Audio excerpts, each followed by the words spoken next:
Hello, everyone, and welcome to the Unfound Podcast channel again. We've been posting quite a few videos on this channel, and I hope that you have been watching them. In this one, this is a supplemental to the episode that came out on January 29th, 2021, regarding the disappearance of Ben Archer from Delaware City, Delaware, on March 2nd, 2016. So we are coming up on the 5-year anniversary of his disappearance. That's what I will be talking about in this video. As I usually state with these supplemental videos, this is not meant to take the place of the podcast, of the audio episodes that come out every Friday. This is a supplemental. If you want the in-depth details, you should listen to the episode. Maybe if you have the ability to do this, you can listen to the episode, maybe watch, going to Google Maps at the same time, or maybe alternating back and forth. Totally up to you. But these videos that we do for these episodes are just in addition to the episodes, certainly not meant to take the place of.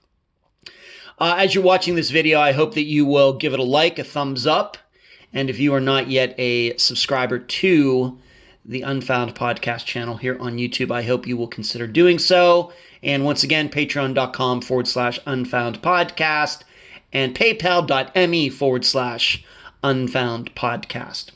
I chose to start out this video with this kind of view instead of your technical, real life satellite view, because I think this particular way of showing this kind of a drawing or some sort of a graphics gives you an idea of how the park is. This green part is technically the park. I'm not sure what this gray part is or who owns it or anything like that, but I think probably many of you, if you are into disappearances, have looked at maps like this, and you know that these green areas typically mean some sort of park, state property, something like that, maybe baseball fields, football fields, school grounds, things like that. So even though this is a huge triangle and it's bordered on all three sides by water, technically the park is just this upper northern part of the triangle, like the top corner of it. And I thought that this was a good way to illustrate that. So now I'm going to go to an actual real satellite view taken by satellite, and we'll take a look at that. Now, unfortunately, what is still unclear to me is where Ben was in this park. There's a lot of choices here. You heard his mother say he was near the water, but we have to remember something. Tiz was not the one who saw him in the park. She talked to him on the phone, either the stepfather's phone or the brother's phone. She got to talk to Ben over the phone. But when she went over there bringing the clothes and those boots, Ben was not there.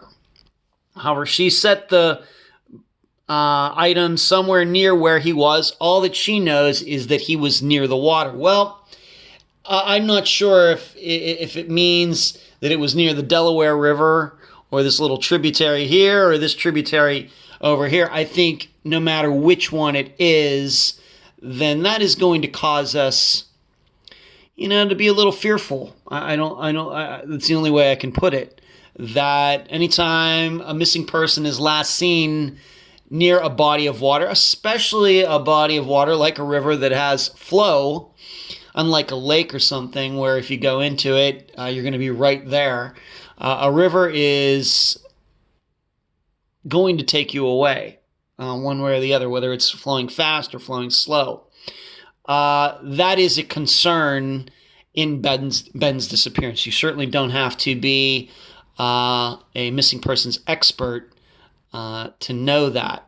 Now, something else about this park, maybe if you're looking into this, you're going to see that technically it does not open until 8 in the morning. This park right here, Fort Dupont State Park right here, does not open until 8 in the morning.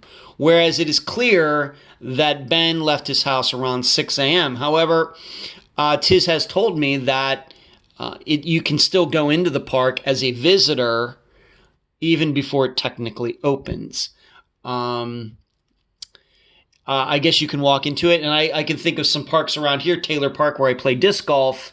There is a gate there for cars that closes at night, so people can't drive in, but you can certainly walk in. There are certainly ways to get into the park walking in, even though the park is closed to cars.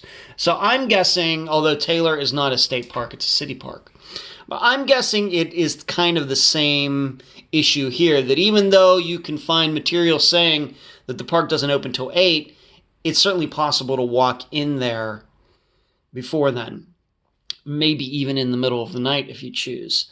And you should know that Tiz's family, where Ben was living with his family, is right over here. It's very, very close. Very close. Very short walking distance. So he was in this park when he was seen. And the reason that the stepfather and the brother went over there is because Ben, since he had been home, was known to frequent that park. And if you will remember, in the couple weeks before, something was going on. I think the interpretation is that it was, there's no proof that Ben was telling the truth about that, not necessarily saying he was lying, but he definitely perceived something that nobody else perceived regarding this park. And he said he was working with a investigative journalist, but nobody knows who that is. That reporter, if he or she exists, has never come forward. But so here's the park. Now, the other thing that's important to know here is the Delaware River right at this point is huge. I don't know if people realize this. Of course, we think about the Mississippi River, the Colorado River, the Missouri River in the United States, but the Delaware River is a considerable river as well. And if you will notice, down here in the bottom right-hand portion, here shows how wide a mile is. At this point, the Delaware River is over a mile wide, almost 2 miles wide. So if you're going 60 miles an hour in a car, it'll take you 2 minutes to get across here. It's huge. A huge, wide river at that point. I think we have to remember that it is March, so it very well could be, if there was snow north of here into Pennsylvania, New Jersey, maybe even New York, that this river could have been flowing very quickly with snow runoff as it melted. So we have to consider that. The big question is, where was he in this park? And once again, just not sure about this. All we know is he was close to a water, and I think that is good enough. Now, you're looking at this, there does seem to be brush and trees. And could it be that Ben decided to go off into these woods? Maybe he was shivering, maybe suffering from hypothermia, and that overtook him. Possible. What I would say, though, is that being that people work in this park, etc., I'm inclined to believe that maybe they would have run across something in almost the past 5 years. On that point, this is not your usual type of park that we think of. It has, you can see it has a health center in here. It has a military police company here. I don't know how long usually that is populated. There are buildings in here where people work every day. I don't know how many people. I don't know if it's 50. I don't know if it's 1,000. Maybe it's probably on the lower end of that. But he's in this park, and to this day, only one person has admitted seeing him. This person that also just happens to be a neighbor. So how was it that we can maybe see that Ben going in there early before many of these people get here to work would make sense. But if he did walk out of the park, why is it that after everything that Ben's family did, that nobody's ever come forward to say, yeah, we saw him walking away? You just don't know. Maybe he hid out in the park and waited till night and left. And, took those boots, hid in there and left during the night. Certainly possible. There are no facts to dispute that. What I would also say is, if he was near the Delaware side, and let's just say, and this is why we talked about why I chose to bring up the polar bear hobby that he had, or he did it once or however many times, of going to swim in very cold weather. Of course, March would certainly be considered, I think, a colder month. The water is freezing. If you're already shivering, then the water itself is going to have even a quicker effect on you. It'd be very much like the Titanic, where people died of hypothermia. It's not that they couldn't swim. They could swim just fine. It was the temperature of the water that killed them. So it very could have been a situation where somebody goes into the river, can swim just fine, but it's so cold, and eventually it doesn't take very long.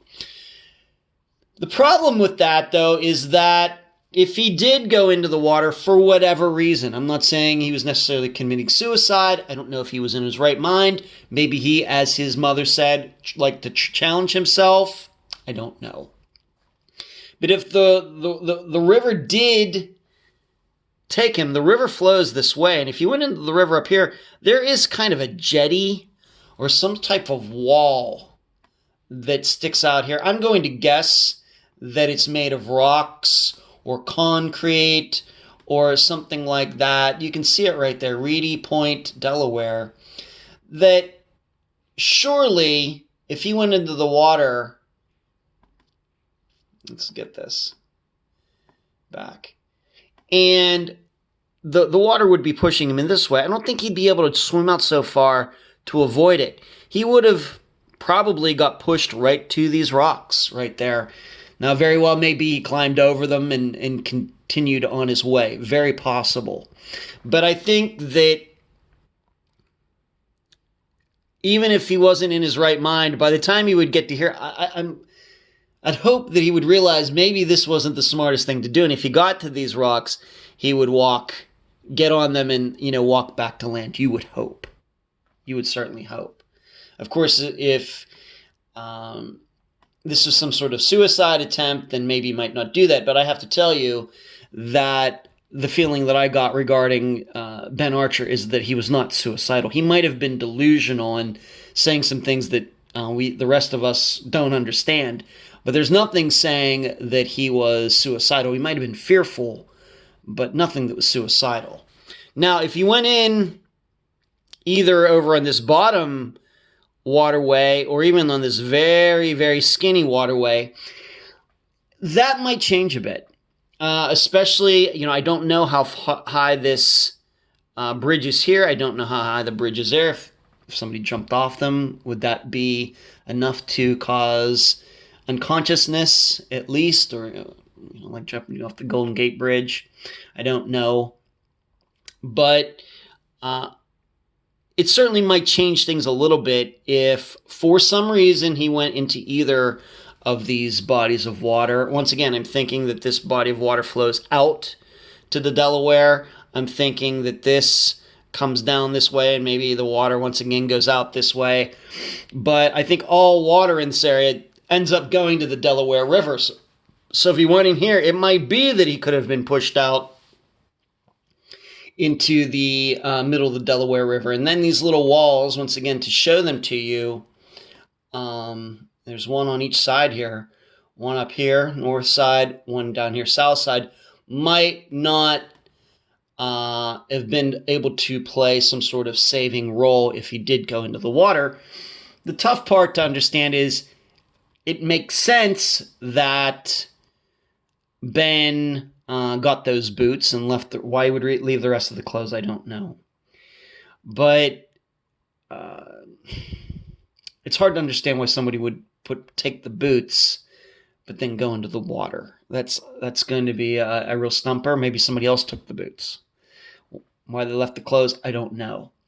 But this is the area. Maybe, let me see here if I can do a little street view just to give you an idea. I know I've done a street view here before. Just to give you an idea of what it looks like on the ground there.